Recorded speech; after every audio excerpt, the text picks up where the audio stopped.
Halo, assalamualaikum warahmatullahi wabarakatuh.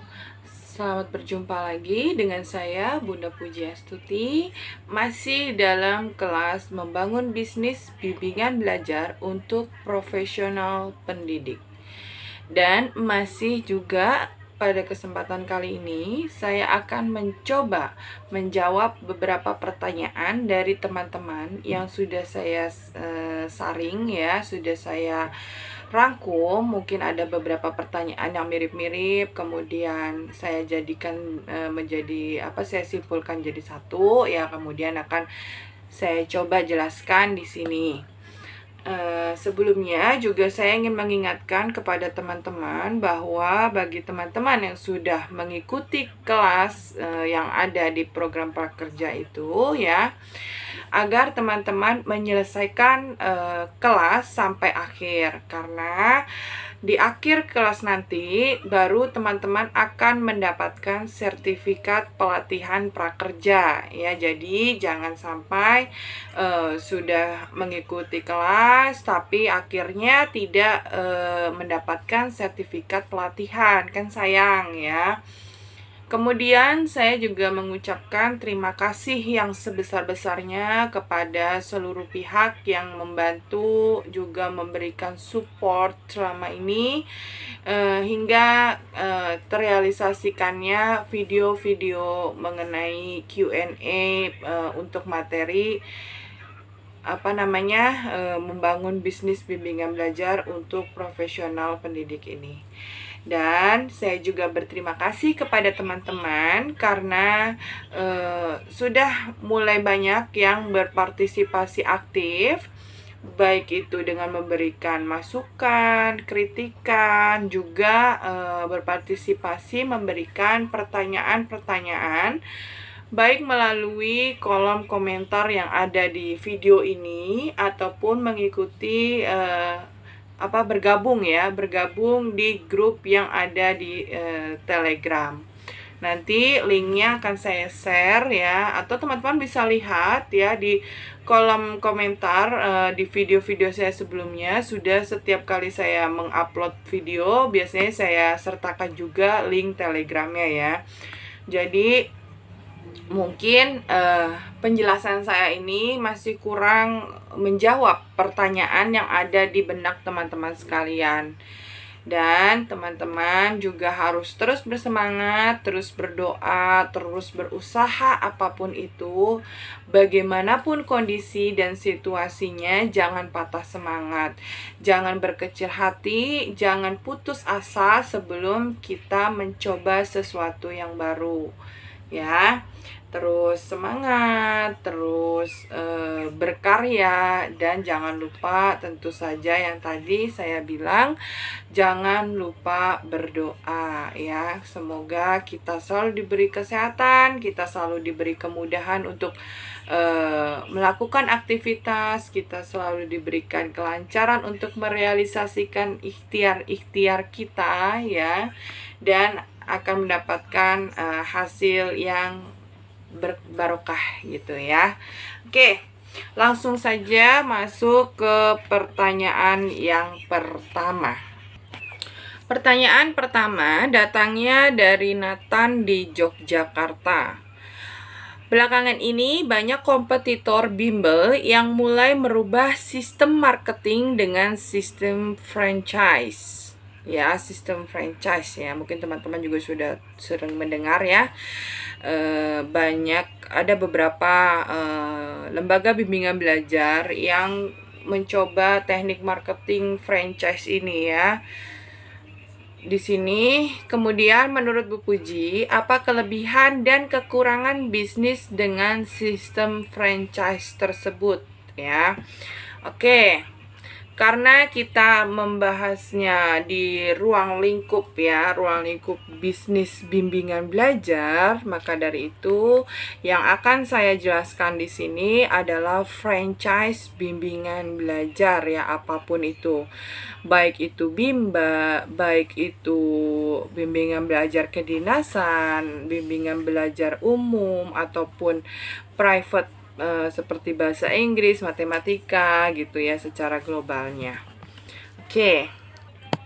Sebelum saya menjelaskan mengenai kelebihan dan kekurangan dari bisnis franchise untuk bimbingan belajar, saya akan menjelaskan sedikit mengenai bisnis franchise ini ya. Bisnis franchise atau yang lebih dikenal dengan bisnis waralaba. Jadi bisnis waralaba ini merupakan salah satu jenis usaha yang belakangan ini cukup diminati ya oleh masyarakat, khususnya oleh mereka yang merasa memiliki kelebihan ya, seperti yang kita kenal ada di bimbingan belajar itu Bimba ya, franchise Bimba itu saya nggak akan sebutkan namanya ya. Itu ada karena mungkin dia memiliki kurikulum sendiri, kemudian dia memiliki staff sendiri gitu. Karena kan kalau bisnis franchise ini kita biasanya tidak hanya menjual nama saja ya, tapi juga kita ada semacam pelatihan berkesinambungan, kemudian kita juga nantinya selain memberikan pelatihan, kita juga nantinya akan terus memantau, terus mendampingi ya, sampai benar-benar bisnis itu yang menjadi rekanan atau franchising kita ini nantinya bisa dikatakan berkembang gitu ya. Nah, bisnis waralaba atau franchise ini sebenarnya bukan model bisnis yang baru ya, karena sejak tahun 1930-an itu sudah dikenal di luar negeri ya. Mungkin teman-teman tahu dengan restoran cepat saji McDonald ya. Jadi di mana saat itu ya Howard Deering Johnson dia untuk pertama kalinya memperkenalkan franchising ini dengan restoran McDonald-nya ya. Jadi secara umum bisnis waralaba ini merupakan salah satu model bisnis yang berjalan antara pemilik brand ya, pemilik namanya itu atau pemilik mereknya itu dengan si pemodal, di mana pemilik brand tersebut memberikan hak untuk menjalankan usahanya termasuk penggunaan merek ya, sesuai dengan ketentuan yang telah disepakati bersama di awal ya. Jadi ada MOU-nya ya. Nah, sedangkan franchise ini kalau berdasarkan artikel yang pernah saya baca merupakan diambil dari bahasa asing ya, yang artinya ya waralaba ini ya, sistem waralaba ya. Pemilik modal jadi tidak perlu membangun merek dan sistem kerja bisnisnya itu berlangsung dari awal gitu. Nah, di dalam dunia waralaba atau di dalam dunia franchise-an ini ya, pihak pemilik merek itu, pemilik brandnya itu disebut dengan istilah pewaralaba atau franchisor ya. Nah, franchisor inilah yang merupakan pihak yang akan memberikan hak usaha serta sebagai produsen untuk menjalankan usaha itu ya. Jadi misalkan kita punya bimbel dan kita membuka sistem franchise, maka kita disebut dengan franchisor itu ya gitu. Karena kita yang memiliki nama bimbel kita gitu, kemudian kurikulumnya juga kita yang menyusun, kemudian sistem pembelajarannya pun juga kita yang menyusun gitu. Nah, sedangkan peraturan tentang sistem waralaba ini ya sudah ada peraturan atau landasan hukumnya ya. Jadi menurut pemerintah Indonesia, waralaba merupakan suatu perikatan yang salah satu pihaknya diberikan hak dalam memanfaatkan atau menggunakan hak dari kekayaan intelektual atau yang kita kenal dengan haki, atau pertemuan dari ciri khas usaha yang dimiliki oleh pihak lain ya dengan suatu imbalan tertentu berdasarkan persyaratan yang ditetapkan oleh pihak lain tersebut dalam rangka penyediaan dan atau penjualan barang dan jasa. Sedangkan menurut landasan hukumnya sendiri itu yang saya baca di sini bahwa ada di dalam peraturan pemerintah nomor 42 ya, kemudian keputusan presiden juga ada ya, nanti teman-teman bisa searching segala macam. Nah, masuk ke pertanyaannya, apa sih keuntungan dan kerugian dari sistem franchising ini ya? Jadi keuntungannya itu ya, keuntungan menjalankan bisnis waralaba atau franchise ini. Yang pertama itu adalah manajemen bisnis yang telah terbangun. Jadi tidak seperti membangun bisnis sendiri ya, sistem waralaba ini telah memiliki manajemen bisnis yang memang sudah siap dan matang ya. Biasanya pemiliknya ini pun mulai memberi kebebasan ya untuk membuka waralaba atau franchise karena bisnis yang dijalani sudah matang ya. Kemudian memiliki pasar yang tidak berubah-ubah dan juga memiliki reputasi yang baik sehingga manajemen dan strategi bisnis yang dijalankan pun sudah berkelanjutan ya. Kemudian yang kedua, keuntungannya adalah merek atau brand ya sudah dikenal oleh masyarakat ya. Karena bisnis yang sudah siap membuka franchise ya, biasanya adalah bisnis bimbel-bimbel yang memang sudah memiliki nama gitu kan. Tidak mungkin misalkan kita baru buka baru beberapa bulan, kita belum memiliki pangsa pasar, kemudian masyarakat juga belum kenal dengan brand kita, dengan nama bimbel kita, kemudian kita membuka sistem franchise. Pastinya kan si pewaralabanya ini atau orang yang ingin menggunakan atau bergabung dengan sistem franchise ini pastinya akan ada keraguan gitu. Karena ya belum punya nama, kemudian mungkin sistemnya belum jelas seperti apa, dan si franchisornya ini ya atau si pemilik brandnya ini juga belum memiliki pengalaman untuk bagaimana sih pembagian hasil dari sistem franchise itu tadi, kemudian bagaimana sih sistemnya dan sebagainya ya. Jadi memang kalau yang franchise ini dia sudah memiliki merek atau brand yang memang sudah dikenal oleh masyarakat. Kemudian keuntungan yang ketiga, kerjasama yang telah terbangun sejak awal. Orang yang membeli franchise akan mendapatkan keuntungan kerjasama yang telah terbangun sebelumnya oleh pemilik waralaba ini. Contoh kerjasama dengan brand, misalkan yang terkenal itu di sini ya seperti Primagama ya kan. Nah, biasanya itu kan memang sudah terbangun kerjasama sejak awal gitu. Kita akan membuka cabang, nantinya akan menjadi, karena kan akan akan membawa nama Primagama gitu ya, sebagai contoh ya ini ya. Nah, pastinya ya kita dikenal oleh itu cabang Primagama gitu ya.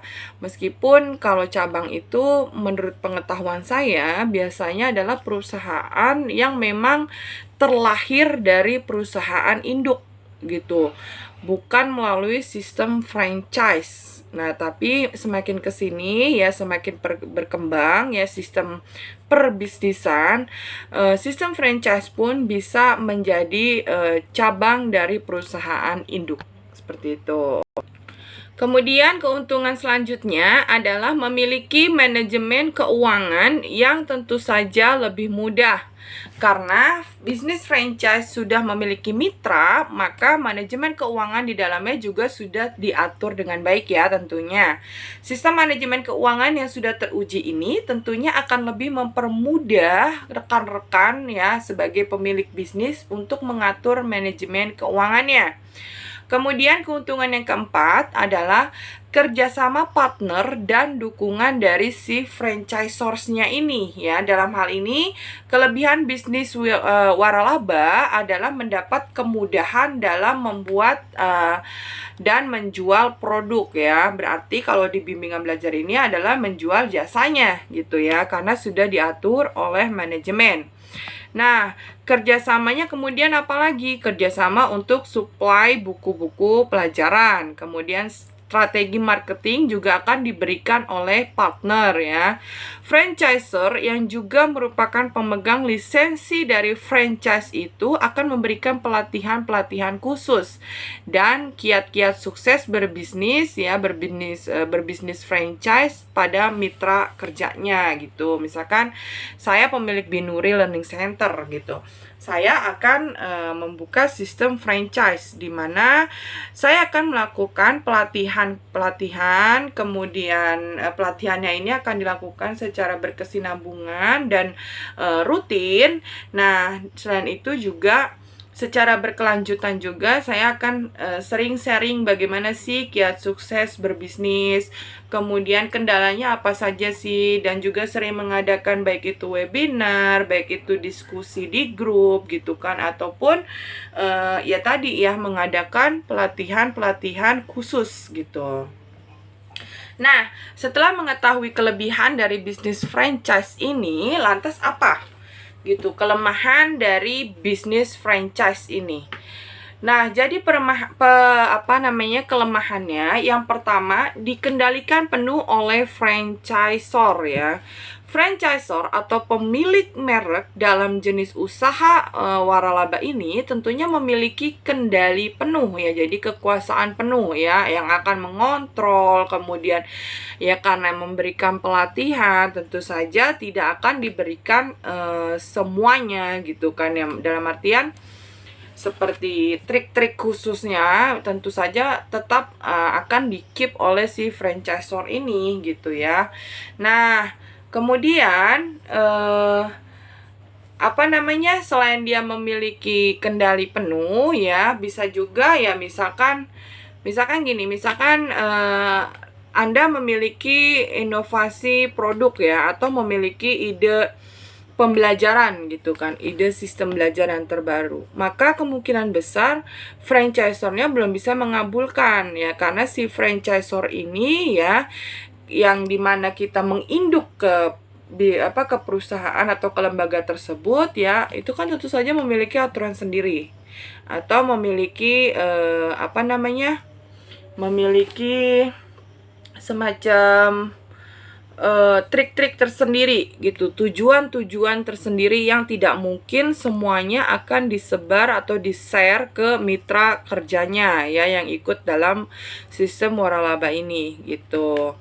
Jadi kita misalkan ingin menjadi mitra dari si franchisor ini ya, kita tidak bisa mengembangkan ide-ide kita sendiri gitu, kecuali kita sudah lepas ikatan, kita sudah lepas kontrak ya, perjanjiannya pun sudah kita lepas ya, dan kita sudah mengambil beberapa tips atau trik atau ilmu-ilmu khusus ya, mungkin bisa seperti itu. Tapi biasanya franchisor ini dia lebih lebih brilian ya, jadi dia lebih memahami bagaimana sih sepak terjang di dunia perbisnisan franchise ini gitu. Nah, kemudian kelemahan yang kedua adalah adanya pembagian keuntungan.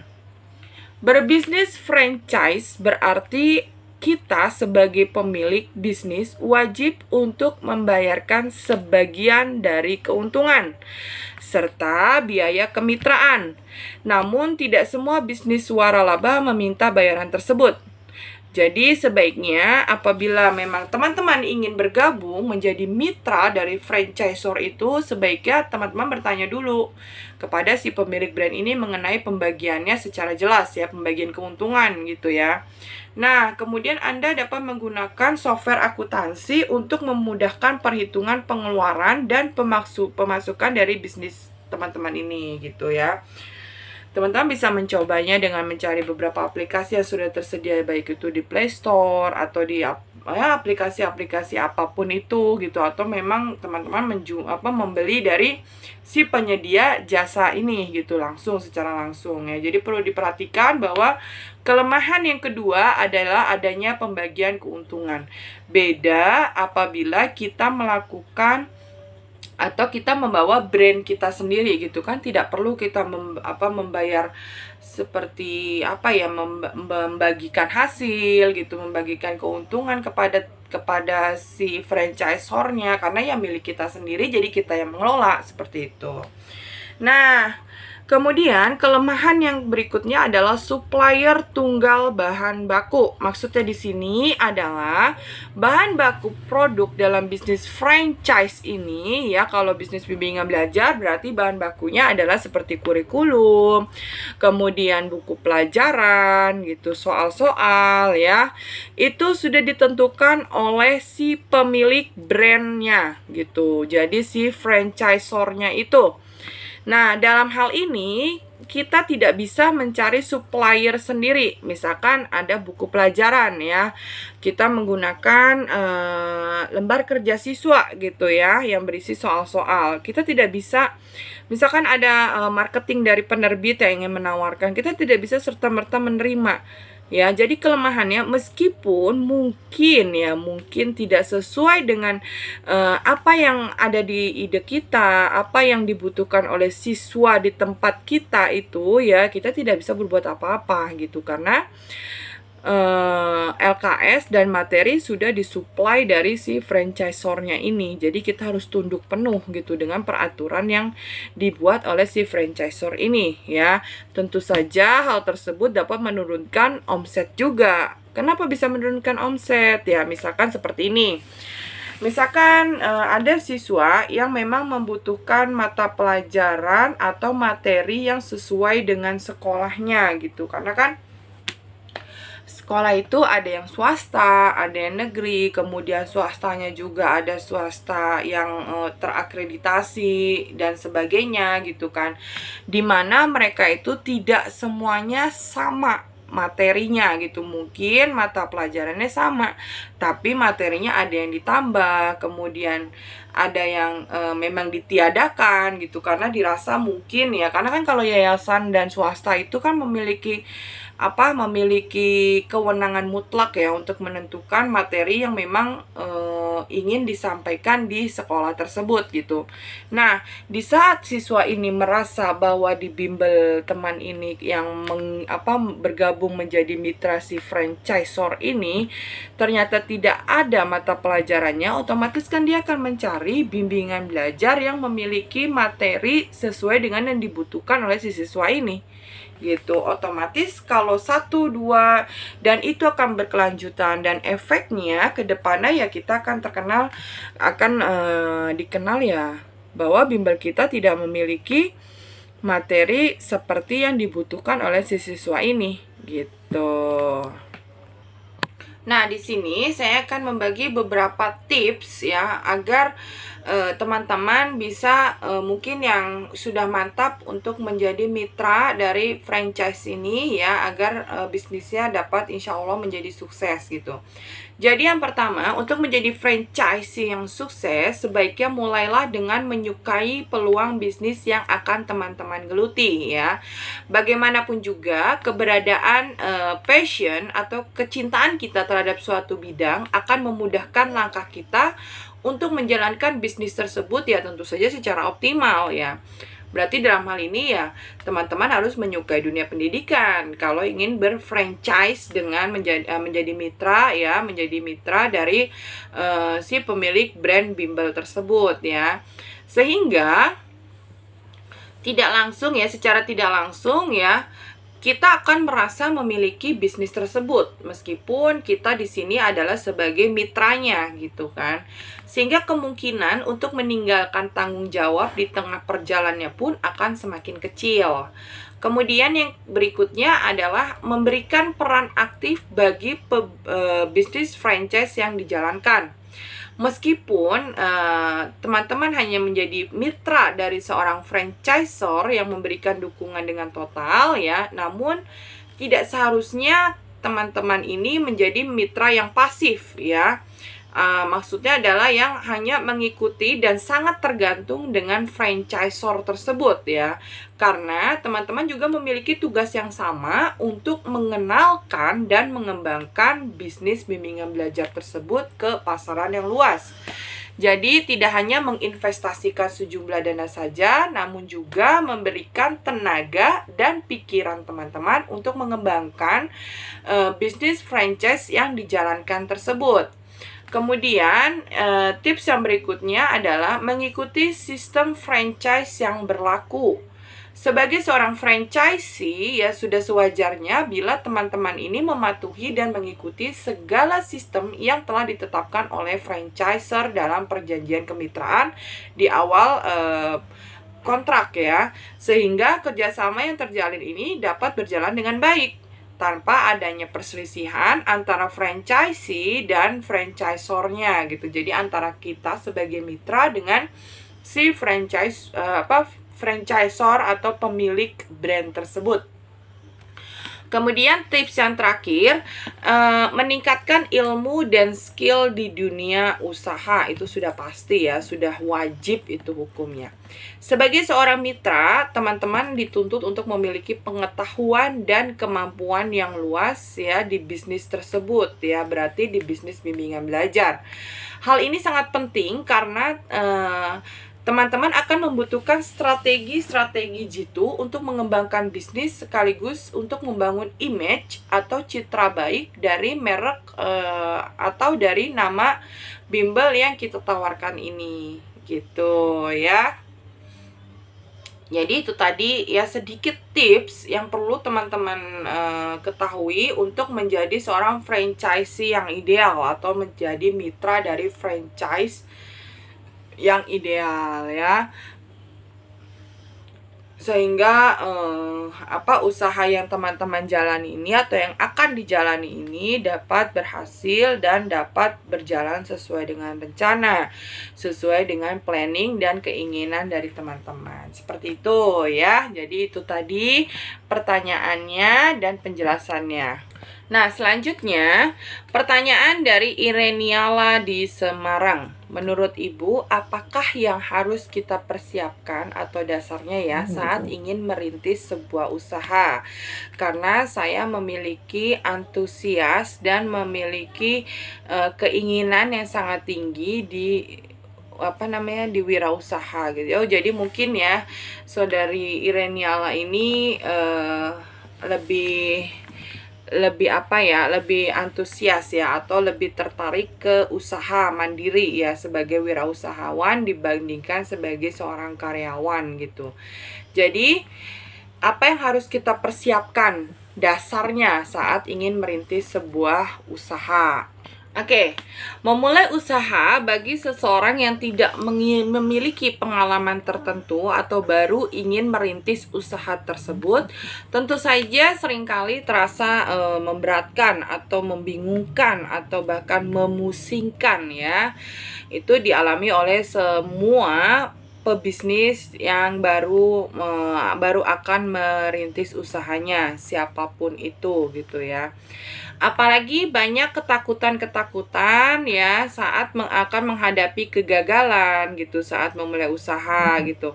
Oleh karena itu sebaiknya kita memperhatikan beberapa hal penting yang mungkin akan mendukung kesuksesan dalam berusaha. Sehingga apa? Sehingga nantinya usaha yang teman-teman akan dirikan ini dapat berjalan lancar dan menghasilkan sesuatu sesuai harapan ya, tentu saja hasil yang maksimal gitu. Apa saja sih yang perlu diperhatikan sebelum memulai usaha? Jadi yang pertama itu adalah mencari inovasi yang unik, jadi berbeda dengan beberapa kompetitor ya. Hal pertama sebelum kita mendirikan atau memulai suatu bisnis atau suatu usaha bimbingan belajar, sebaiknya teman-teman mencari terlebih dahulu inovasi yang cukup unik untuk diwujudkan gitu. Ada berbagai macam ragam usaha ya, yang tentu saja setiap lini dari bisnis usaha tersebut akan memiliki persaingan yang cukup ketat. Oleh sebab itu dibutuhkan inovasi yang menarik yang lain daripada yang lain. Supaya apa? Supaya nantinya bisnis yang didirikan ini dapat memperoleh perhatian lebih dan dapat memberikan hasil seperti yang teman-teman harapkan. Contohnya inovasinya apa gitu. Inovasinya misalkan saya ingin mendirikan bimbingan belajar dengan konsep alam ya. Mungkin konsep alam sudah banyak ya sekarang, dimana belajar juga dilakukan di ruang terbuka dan sebagainya gitu. Atau mungkin saya ingin membuka atau berinovasi dengan menggunakan metode pembelajaran terbaru gitu. Teman-teman bisa ciptakan sendiri. Dulu belum ada namanya calistung ya, atau aritmatika ya dengan metode jarimatika ya. Dan sekarang sudah banyak ya, karena memang itu yang dibutuhkan oleh siswa-siswi sekarang ini, berhitung dengan cepat gitu. Nah, yang berikutnya adalah melihat potensi pasar. Jangan lupa agar teman-teman untuk melihat potensi pasar yang ada di sekitar teman-teman. Sebaiknya ketahui bagaimana selera pasar saat ini ya mengenai sistem pembelajaran. Mungkin pada saat pandemi ya, itu sistem pembelajaran yang dibutuhkan atau yang booming itu adalah sistem pembelajaran secara online gitu ya. Dan sekarang sudah mulai lagi ya, sudah mulai di kota besar khususnya di Jakarta ya, mungkin di beberapa daerah sudah berlangsung bulan-bulan sebelumnya. Kalau di Jakarta itu serentak di minggu ini di tanggal 3 Januari ya. Itu sudah mulai pembelajaran tatap muka gitu. Nah, itu teman-teman bisa memanfaatkan memanfaatkan situasi seperti itu gitu. Misalkan dengan membuka bimbingan belajar yang memberikan beberapa kelas khusus gitu, seperti ada kelas khusus pengenalan mata pelajaran SD untuk pra SD, atau untuk siswa yang dari PAUD atau dari TK ingin masuk ke SD gitu. Nah, kemudian hindari menciptakan gaya pembelajaran atau produk ya yang sekiranya tidak memiliki peminat gitu. Misalkan yang memang sudah ada banyak gitu, seperti pembelajaran kalau privat itu kan memang brandnya itu sudah memasyarakat ya gitu. Jadi kita bisa sisipkan gitu kan, misalkan potensinya apa nih gitu dari si private ini gitu. Bisa jadi kita private-nya dengan skala yang lebih besar gitu kan. Jadi kita bisa mengambil beberapa tutor di setiap daerah gitu, dan kita buka di situ. Nanti kita adakan kita jelaskan bahwa bimbel kita ini menerima private dari berbagai daerah, seperti itu ya. Nah, oleh sebab itu, sebaiknya teman-teman melakukan survei terlebih dahulu sebelum mendirikan bisnis atau usaha ya. Supaya apa? Supaya nantinya hasil yang diperoleh sesuai dengan harapan dan sesuai dengan ekspektasi teman-teman gitu ya. Jadi harus melakukan survei dulu, yang dibutuhkan apa nih gitu.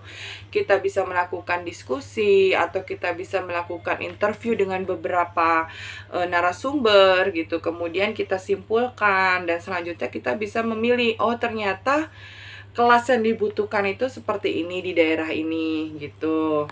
Selanjutnya adalah menetapkan target konsumen. Jadi setelah kita melihat pasar atau pangsa pasar di sekitar kita, selanjutnya adalah menentukan target konsumen yang diperuntukkan oleh bisnis kita ini. Sebaiknya pastikan bahwa pasar yang ditargetkan sesuai dengan produk atau jasa yang ditawarkan. Apakah produk atau bisnis tersebut nantinya menyasar kepada jenjang PAUD saja, atau dari jenjang PAUD untuk sekolah dasar saja, atau yang umum ya, dari PAUD kemudian ada juga jenjang sekolah dasar, ada juga jenjang sekolah menengah pertama atau SMP, kemudian jenjang sekolah menengah atas atau SMA, sampai ke kelas umum. Kelas umum di situ ada misalkan bahasa Inggris untuk pekerja gitu, atau kelas khusus kedinasan di mana calon siswa-siswanya ini adalah calon siswa dari kedinasan yang mereka pilih, seperti bagi siswa yang ingin mengikuti tes masuk akademi kepolisian atau tes masuk akademi kemiliteran, atau siswa tersebut adalah orang-orang yang ingin mengikuti tes sebagai pegawai negeri sipil gitu ya. Jadi harus menetapkan dulu target konsumennya. Hal ini harus teman-teman tetapkan di awal sebelum memutuskan menjalankan bisnis ya. Karena tanpa target yang tepat tentu akan sulit saat kita ingin melakukan pemasaran ke depannya. Apalagi memilih strategi promosi yang paling sesuai itu akan berhubungan dengan dari menetapkan target konsumennya dulu gitu ya. Dengan memahami target konsumen yang diinginkan, tentu kita akan mudah membuat perencanaan bisnis nantinya ya. Juga akan jauh lebih mudah dan tepat sasaran gitu ya. Nah, selanjutnya adalah menentukan harga.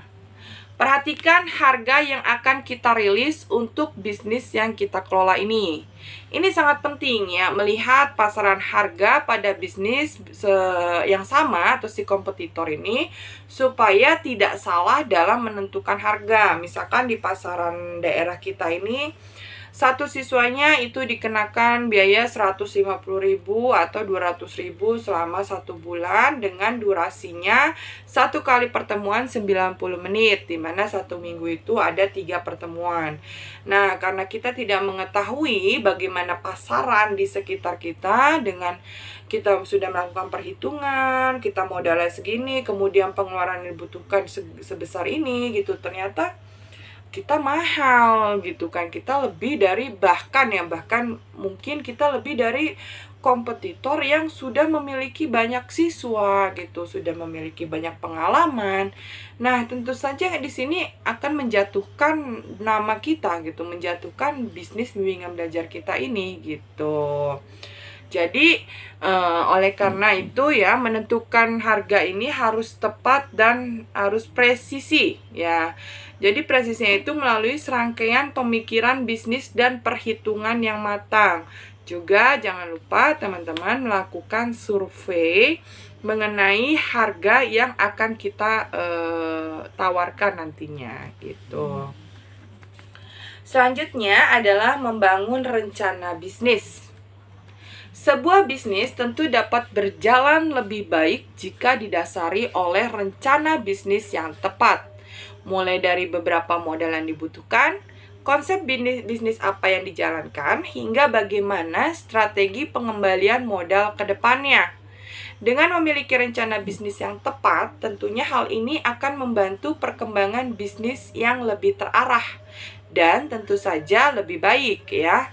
Maka dari itu, jadi teman-teman, sebelum memulai usaha, hal ini perlu direncanakan terlebih dahulu. Buatlah rencana bisnis yang sesuai dengan visi dan misi, serta pastikan bahwa rencana bisnis ini berjalan step by step atau berjalan tahap demi tahap dengan baik gitu. Nah, yang harus dipersiapkan selanjutnya adalah mengumpulkan modal yang cukup. Sebaiknya saat ingin memulai sebuah bisnis, tentukan dari bagaimana kita mendapatkan modal ya yang diperlukan. Maka dari itu, sebaiknya perkirakan sejumlah modal yang diperlukan, lalu pastikan bahwa kebutuhan modal tersebut sudah sesuai. Pastikan bahwa setiap kebutuhan bisnis ini terpenuhi dari modal usaha tersebut, termasuk ke dana operasional di awal ya, karena kan kita belum mendapatkan benefit atau belum mendapatkan keuntungan. Jadi biaya operasionalnya pun akan kita ambil dari modal awalnya ini ya. Mendapatkan modal dapat dengan cara penghimpunan modal dari para investor bila kita ingin melakukan kerjasama atau bermitra tadi ya. Bisa juga menggunakan dana pribadi yang memang dikhususkan untuk berbisnis. Dengan demikian, maka bisnis dapat dijalankan sesuai kemampuan keuangan yang kita miliki. Selanjutnya adalah menghindari berhutang.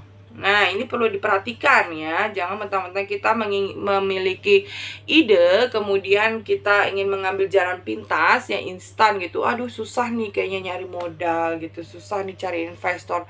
Oh, udah deh, saya mau ini aja deh, mau mengajukan pinjaman aja gitu ya. Jadi hindari berhutang. Sebisa mungkin saat ingin mendirikan suatu bisnis dan usaha, sebaiknya hindari meminjam dana bisnis atau berhutang pada pihak tertentu, baik itu kepada bank ataupun kepada perorangan ya. Apalagi jika teman-teman baru saja menjalankan bisnis untuk pertama kalinya. Karena hal ini tentu saja akan mendatangkan resiko yang cukup besar ke depannya, termasuk pada kelangsungan bisnis itu sendiri. Ada banyak contoh bahwa bisnis yang dimulai dengan modal usaha dari hutang pada akhirnya kesulitan membayarkan hutang tersebut. Sehingga apa? Sehingga akhirnya bisnis harus berhenti di tengah jalan ya.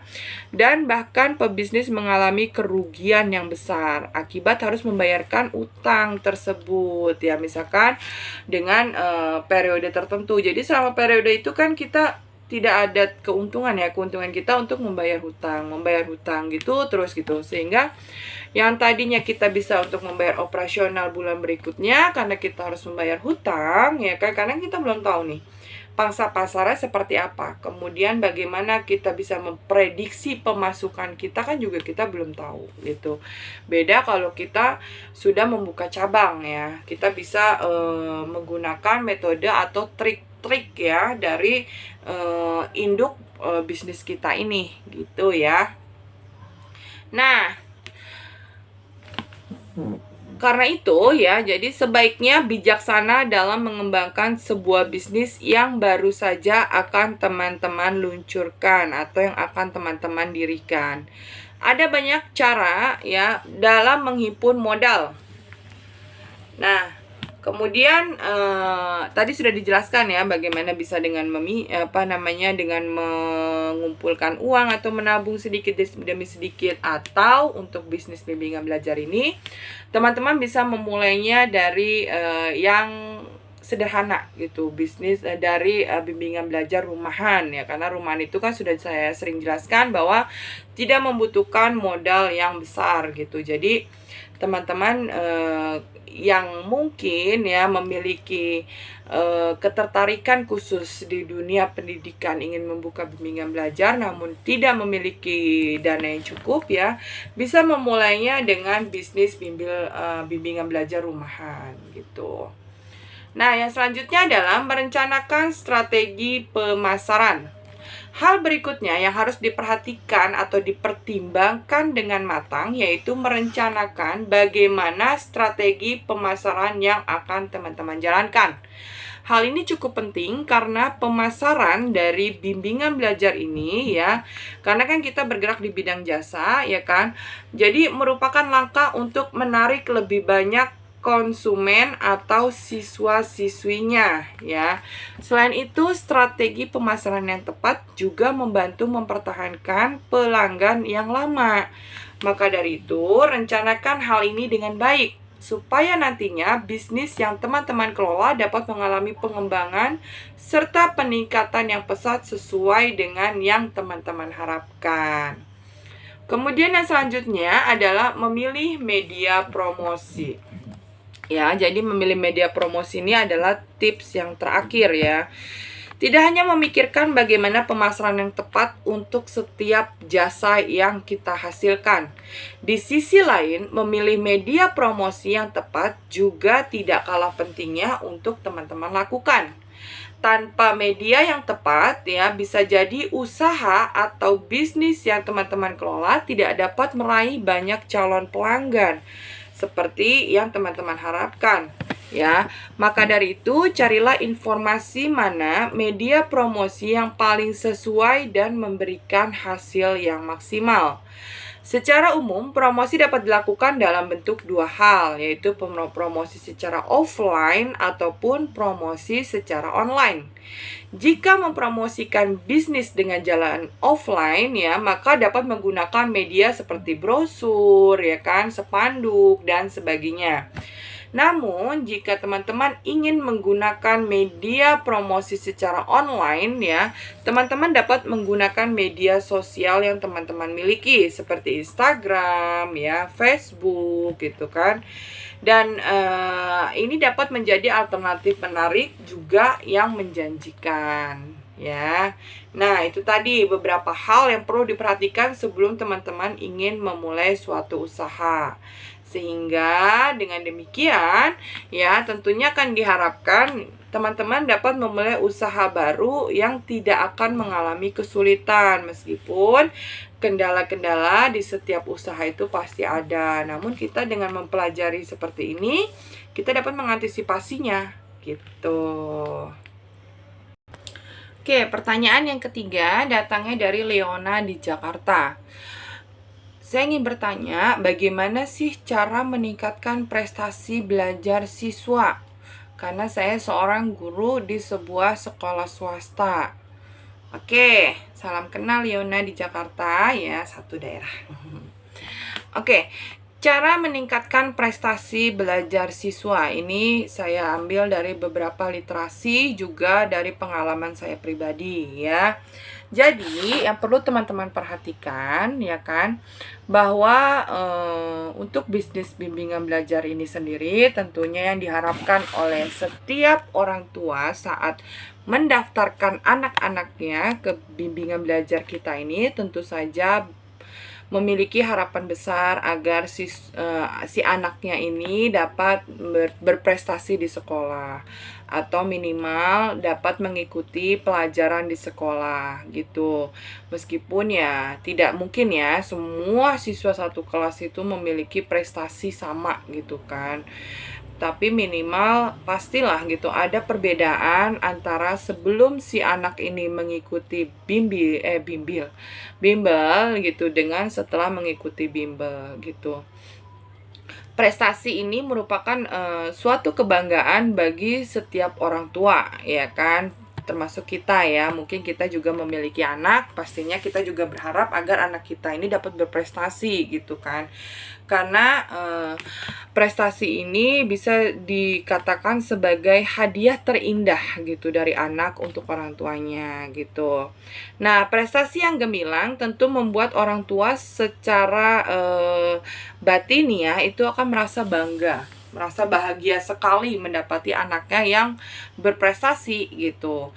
Di sisi lain, prestasi yang diperoleh oleh anak itu tidak mungkin ya datang dengan sendirinya. Jadi diperlukan suatu cara atau metode yang dapat dilakukan oleh orang tua atau bekerja sama dengan gurunya, baik itu guru di sekolah maupun guru di bimbingan belajar gitu. Untuk meningkatkan prestasi belajar si anaknya ini. Nah, cara meningkatkan prestasi belajar anak itu memang tidak mudah. Hal ini mengingat mood dari seorang anak itu akan cepat sekali berubah-ubah. Itu sebabnya ya maka diperlukan kreativitas dari orang tua juga dari guru. Nah, apa saja sih ya yang dapat diterapkan? Yang pertama, menjadikan anak itu aktif. Anak yang aktif sangat disenangi oleh orang tua dan guru. Dalam proses belajar, anak yang aktif tidak hanya menerima apa yang dikatakan oleh gurunya saja, di mana anak yang aktif akan lebih banyak bertanya tentang sesuatu yang tidak diketahuinya. Selain itu, anak yang aktif juga akan lebih sering menjawab pertanyaan-pertanyaan yang diajukan oleh gurunya. Mendidik anak menjadi anak yang aktif dapat meningkatkan prestasi belajar anak. Hal ini dikarenakan saat anak aktif dalam proses belajar, maka dia akan mendapatkan lebih banyak ilmu daripada anak yang tidak aktif ya, atau yang pasif ya. Selain itu, anak yang aktif itu tentu saja disukai dalam proses belajar mengajar karena akan membantu memudahkan si gurunya ini dalam menerangkan materi, khususnya materi yang baru ya. Kemudian yang kedua adalah cara belajar yang beragam. Cara meningkatkan prestasi belajar anak selanjutnya itu adalah menerapkan metode belajar yang beragam. Dalam mengajar, anak harus ada metode yang diterapkan. Dengan adanya metode belajar yang beragam, itu tentu akan membuat anak merasa bahwa belajar merupakan hal yang sangat menyenangkan. Ini baik untuk menghindari rasa tertekan atau rasa jenuh yang dirasakan oleh si anak pada saat proses belajar. Kemudian yang ketiga adalah memberikan hadiah atas prestasi anak. Jika anak memang telah mendapatkan prestasi dalam belajar, contohnya di sekolah si anak ini juara kelas ya, maka sangat dianjurkan bagi orang tuanya ya untuk memberikan semacam hadiah atau gift ya kan, sebagai tanda bangga ya, sebagai kita appreciate gitu kan, bangga terhadap anak kita gitu. Pada umumnya anak-anak memang senang jika diberi hadiah, terutama hadiah yang mereka inginkan. Di sisi lain, pemberian hadiah yang dilakukan orang tua dapat menjadi pemicu semangat bagi anak untuk terus meningkatkan prestasi belajarnya di sekolah. Dan nantinya akan menjadi kebanggaan dari orang tuanya.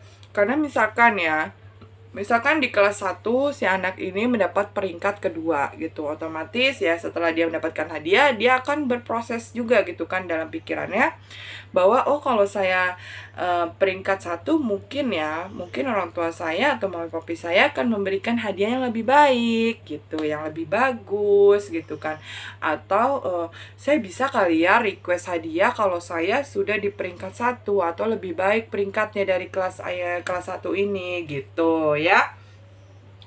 Yang keempat adalah mendukung anak dalam belajar. Ya kan?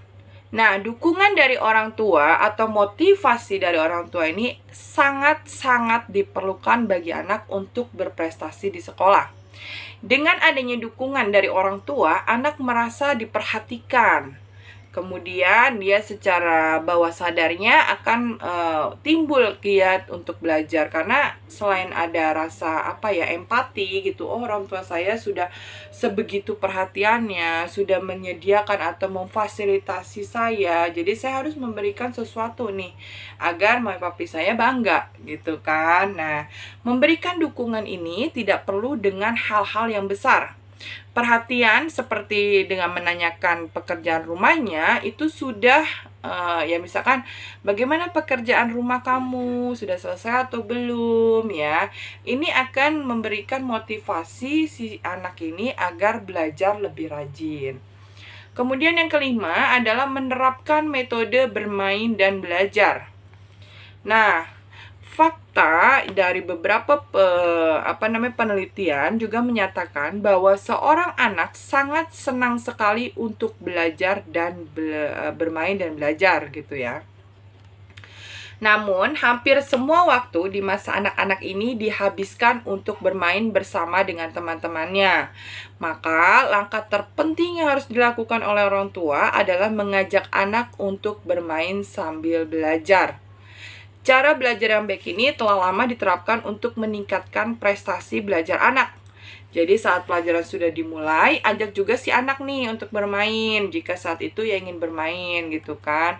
Nah, di sini ya kalau sudah di kelas berarti bagaimana caranya si gurunya atau tutornya ini berinovasi gitu atau berkreasi gitu kan. Agar si anak tidak merasa bahwa dia harus belajar gitu, tapi juga ada permainan di dalamnya. Kemudian yang berikutnya adalah adanya intermezzo dalam belajar, ya kan? Dalam proses belajar mengajar juga diperlukan sedikit hiburan dalam selingan ya. Jadi tidak monoton ya, si tutornya juga tidak terus memberikan materi. Kita selingi dengan bercanda atau kita selingi dengan game-game gitu dan sebagainya ya. Yang selanjutnya adalah membantu mengembangkan bakat anak gitu. Setiap anak terlahir dengan bakat yang berbeda-beda. Ada anak yang berbakat dalam olahraga, dalam hitungan, ataupun teori. Bakat setiap anak sudah ada sejak lahir ya. Jadi tugas para orang tua adalah untuk melihat bakat anak dan membantu anak untuk mengembangkan bakatnya tersebut. Dan yang terakhir adalah jujur pada anak. Itu ya. Di sini baik si pengajar maupun anak harus jujur tentang apa yang mereka rasakan. Anak-anak pada dasarnya kan memang selalu berkata jujur ya. Jadi ajak anak untuk berdiskusi atau bercerita perihal rasa belajar yang dirasakannya gitu. Dengan ini para pengajar dapat melihat apa saja sih kendala yang dialami si anak saat belajar. dan juga apa yang membuatnya termotivasi saat belajar. Itu ya. Itu tadi ya penjelasannya. Oke, pertanyaan yang keempat, bagaimana cara meningkatkan mood belajar siswa? Oke, ini ada hubungannya dengan pertanyaan si Leona dari Jakarta ya. Jadi yang pertanyaan yang ketiga tadi kan bagaimana cara meningkatkan prestasi belajar siswa. Kemudian pertanyaan yang keempat ini datangnya dari Firman di Jakarta. Bagaimana cara meningkatkan mood belajar siswa? Oke, jadi perlu teman-teman perhatikan bahwa semangat belajar peserta didik ini ya, setiap siswa itu bisa up and down ya, bisa naik, bisa turun. Dalam artian tidak stabil. Ada masa ketika peserta didik ini semangat mengikuti kegiatan belajar gitu kan. Dan ada masanya pula ketika siswa tidak memiliki semangat belajar. Nah, bagaimana sih cara guru atau orang tua untuk mengelola semangat peserta didik agar tetap semangat dan senang selama kegiatan belajar? Yang pertama adalah perhatikan kesehatan peserta didik. Kondisi kesehatan peserta didik ini sangatlah penting. Jika peserta didik atau siswa dalam keadaan prima serta sehat, maka lebih mudah untuk meningkatkan mood belajarnya atau semangat belajarnya. Begitu pula sebaliknya, walaupun guru telah membuat metode pembelajaran yang semenarik mungkin, ya apabila kondisi kesehatan siswanya tidak sehat, ya maka akan berpengaruh pada semangat belajar siswa ini gitu. Selain guru, orang tua juga berperan untuk menjaga kesehatan peserta didik ya. Berikan dengan makanan yang mengandung gizi tinggi, kemudian sarapan yang tidak terlalu berat. Kalau sarapan terlalu berat kan seperti banyak karbohidrat, itu kan otomatis saat si anak ini sampai ke sekolah sudah lemes, ngantuk karena kekenyangan ya kan. Serta olahraga ringan secara rutin untuk menjaga kesehatan badan anak gitu. Yang kedua, membagi waktu. Nah, orang sekitar atau orang terdekat dengan peserta didik perlu membantu siswa membagi waktu dengan baik. Siswa terkadang memiliki banyak tugas serta kegiatan di rumah yang ingin dilakukan, ya kan? Oleh karena itu, apabila manajemen waktu siswa buruk akan mempengaruhi kondisi semangat belajarnya. Peserta didik akan enggan untuk belajar, ya kan? Sebab yang dilakukan di sekolah dan di rumah sama, yaitu hanya mengerjakan soal latihan. Jadi, bagilah waktu antara belajar di rumah serta bermain, ya tetap kita berikan waktu untuk bermain, tetap kita berikan waktu untuk diri sendiri, gitu kan? Nah, agar si peserta didik ini memiliki waktu cukup untuk istirahat dan lebih rileks sehingga dapat melanjutkan belajar dengan perasaan yang senang gitu. Kemudian yang ketiga adalah memiliki positive mindset. Memiliki positive mindset dapat meningkatkan mood atau semangat peserta didik. Mood yang baik, pikiran yang jernih, serta positif tentu dapat meningkatkan semangat belajar siswa. Ya, jika perasaan serta pikiran siswa dalam keadaan yang positif, maka proses pembelajaran dapat berjalan dengan menyenangkan dan materi yang dipelajari dapat mudah dipahami oleh si peserta didik. Yang keempat adalah rutin melakukan refreshing otak. Belajar secara terus-menerus akan membuat peserta didik ini bosan atau jenuh dan dapat memenuhi kapasitas otaknya ini. Jika siswa dipaksa belajar terus-menerus, maka bukan hanya semangat belajar yang menurun, tetapi kondisi mental siswanya, ya. Kondisi mental siswa ini dapat menjadi buruk, ya seperti stres, merasa tertekan, gitu dan lain sebagainya. Oleh karena itu, refreshing otak perlu dilakukan. Lakukan setelah 1 jam pelajaran ya, biasa 1 jam pelajaran. Buat permainan ringan yang dapat membuat semangat peserta didik kembali naik. Atau lakukan senam otak ya, bisa teman-teman searching di YouTube atau dimanapun ya. Kemudian yang terakhir adalah menghindari atau meminimalisir terjadinya konflik. Nah, ya kan? Konflik atau masalah yang ada di sekolah maupun masalah yang ada di rumah dapat mempengaruhi semangat peserta didik untuk belajar.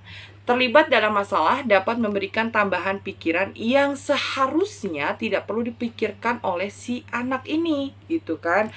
Terlibat dalam masalah dapat membuat si siswa atau peserta didik ini stres gitu atau banyak pikiran. Oleh karena itu, orang-orang sekitar peserta didik lebih baik berusaha meminimalisir dan menghindari terjadinya konflik.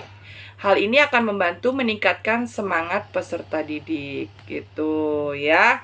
Jadi itu tadi ya hal yang perlu diperhatikan atau tips-tips ya agar bisa teman-teman terapkan di kelas ya kepada siswa-siswinya gitu kan. Agar proses kegiatan belajar mengajar ini dapat berjalan dengan baik gitu. Karena kalau mood sudah bagus ya, semangat sudah bagus, otomatis kita bisa mengimplementasikan metode-metode yang sudah kita konsepkan di awal gitu. Oke, pertanyaan yang kelima atau pertanyaan terakhir ya untuk sesi kali ini. Datangnya dari Jasmine di Jakarta. Selamat pagi, saya seorang pengajar di sebuah bimbel. Oh, sama ya, kita sama-sama bergerak di bimbingan belajar. Saya memiliki satu siswa yang sangat hiperaktif. Menurut Ibu, bagaimana cara menghadapi siswa yang hiperaktif atau interaktif tersebut namun ada di dalam satu kelas dengan siswa normal atau siswa yang tidak terlalu tidak hiperaktif tapi tetap aktif ya. Oke, agar lebih waspada, kita kenali terlebih dahulu sebaiknya kita kenali terlebih dahulu karakteristik anak yang hiperaktif. Berdasarkan kajian dari berbagai ahli anak hiperaktif, ini memiliki 3 karakteristik yang utama. Yaitu yang pertama, rentang perhatian yang kurang sehingga anak mudah lupa, tugas tidak tuntas, cenderung menghindari tugas, sulit mencurahkan perhatian terhadap tugas-tugas, atau kegiatan bermain. Yang kedua, memiliki perilaku impulsif yang menyebabkan si anak ini sulit diterima temannya karena sering berebut barang milik orang lain atau temannya, kemudian sering memotong pembicaraan, banyak bicara, dan juga mengganggu teman gitu. Yang ketiga, selalu bergerak, sulit untuk duduk, ya, sulit untuk diam atau tenang, ya. Kemudian sulit untuk memperhatikan aktivitas motorik yang berlebihan, kemudian sulit mengatur kegiatan. Nah, berdasarkan karakteristik tersebut ya, jika di kelas rekan-rekan terdapat anak hiperaktif, dapat dibayangkan bahwa anak itu akan menjadi gangguan dalam proses belajar mengajar. Sementara guru sendiri sudah cukup sibuk untuk memperhatikan anak-anak lainnya, ya kan? Kesibukan guru akan semakin bertambah dengan adanya si anak hiperaktif ini. Lalu apa solusinya? Nah, untuk melakukan atau memulai langkah penanganan, kita harus mencatat perilaku mana yang akan dihilangkan dan perilaku mana yang akan dikembangkan. Dari mana kita mendapat data tentang perilaku itu? Ya, bisa kita peroleh melalui pengamatan atau observasi terhadap perilaku anak di kelas. Selain itu, dapat pula diperoleh melalui wawancara dengan orang tua si anak ini, gitu kan. Setelah mencatat dan mengelompokkan perilaku yang akan dihilangkan atau dikurangi dan perilaku yang akan dikembangkan, selanjutnya kita dapat melakukan beberapa teknik penanganannya. Ya, yang pertama, menghilangkan atau mengurangi tingkah laku yang tidak dikehendaki. Jadi kita harus mencari faktor pemicu dari perilaku yang tidak dikehendaki itu muncul. Contoh, si anak yang tidak bisa duduk diam atau sering jalan-jalan di kelas, carilah alasan mengapa anak itu tidak bisa duduk diam. Misalkan alasannya karena anak membutuhkan perhatian, merasa bosan, ingin udara segar, dan sebagainya. Nah, kita bisa melakukannya dengan beberapa teknik ya, yaitu tidak merespon tingkah laku yang tidak dikehendaki sampai si anak ini menghentikannya. Kemudian ada juga memberikan apa yang anak inginkan sebelum menuntutnya. Misalkan kita sudah mengetahui terlebih dahulu mungkin ada gejala-gejalanya gitu, tanda-tandanya gitu. Nah, kita sudah bisa melakukan tindakan pencegahannya gitu. Yang kedua adalah mengembangkan tingkah laku yang dikehendaki. Tingkah laku yang baik tentunya harus diperhatikan dan dikembangkan menjadi lebih baik lagi. Untuk melakukannya dapat dilakukan dengan cara penguatan atau lebih dikenal dengan reinforcement ya. Setiap perilaku yang dikehendaki akan memperoleh penguatan berupa imbalan. Imbalannya apa? Imbalannya dapat berupa benda atau yang barang lain yang dia inginkan, misalkan pujian ya. Nah, ketika anak berbuat benar kemudian diperkuat dengan imbalan, maka diharapkan si anak akan mempertahankannya. Untuk selanjutnya dapat dikembangkan. Imbalan atau hadiah sebaiknya diberikan segera setelah perilaku yang dikehendaki ini terjadi. Gitu ya. Jadi itu beberapa tips ya dalam menghadapi siswa yang hiperaktif yang ada di kelas agar tidak mengganggu siswa normal lainnya ya. Meskipun saya tidak mengatakan bahwa siswa hiperaktif itu tidak normal ya. Maksudnya normal ini dalam artian ya memang karakteristik anak itu kan memang aktif ya, tapi ada yang hiperaktif, ada yang sedang gitu kan, ada yang pasif gitu. Jadi maksudnya di sini normal adalah satu kelas dengan siswa yang aktif atau siswa yang pasif gitu. Jadi tidak ada kelas khusus untuk anak-anak hiperaktif, itu tidak gitu ya. Oke, demikianlah tadi penjelasan saya terhadap pertanyaan dari teman-teman ya. Semoga apa yang saya jabarkan ini